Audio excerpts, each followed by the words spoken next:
I want to speak shortly about the chronologically last installment in the Star Wars saga. I don't feel like my little underground channel will be complete without mentioning this movie for just a few minutes. So, I will talk about it. I had problems with this film, and unlike Revenge of the Sith,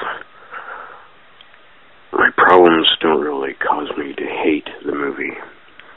I don't hate Return of the Jedi, as I did Revenge of the Sith, but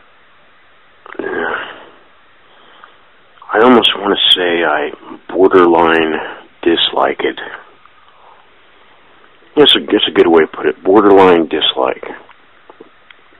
Many purist fans say that the Phantom Menace started the whole Star Wars is for kids mentality.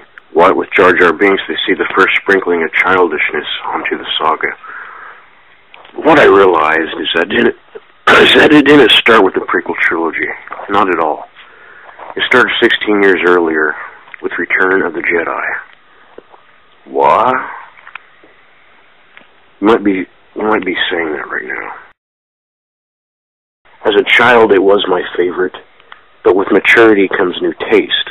As an adult, I find the Ewoks in particular to be out of place, silly, and a pathetic attempt to pander to children. Up until Return of the Jedi, Star Wars was clearly for people of all ages, not just children. The inclusion of these furry little teddy bears and their victory over the stormtroopers made it impossible to suspend disbelief. It made it impossible to take anything in the movie very seriously. Sure, there was always a little humor in the original Star Wars and Empire Strikes Back, and at times a little wackiness, but the themes of those two films were very adult at times. Alright, supposedly the whole point of the Ewoks overthrowing that faction of the Empire is to show that a technologically superior army can very well lose to a technologically inferior army with crude weapons. And it's great. It's actually an interesting idea. But it never came at any sort of price to the Ewoks at all. I think we see one dead Ewok. One dead Ewok.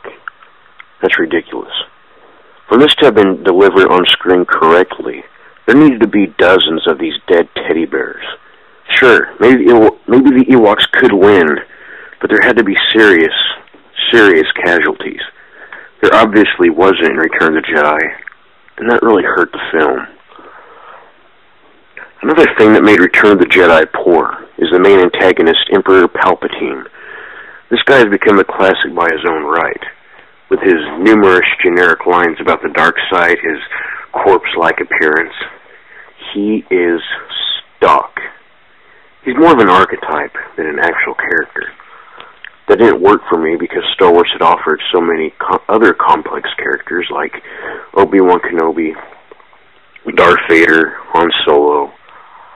Why couldn't the ultimate Star Wars villain be given more depth? Why couldn't the Emperor have kept some of his mystique, the kind that defined the character's one appearance in Empire Strikes Back? Someone on a forum once said he came across in Return of the Jedi as a used car salesman for the dark side. And I agree. He's never genuinely menacing. He is, however, laughable.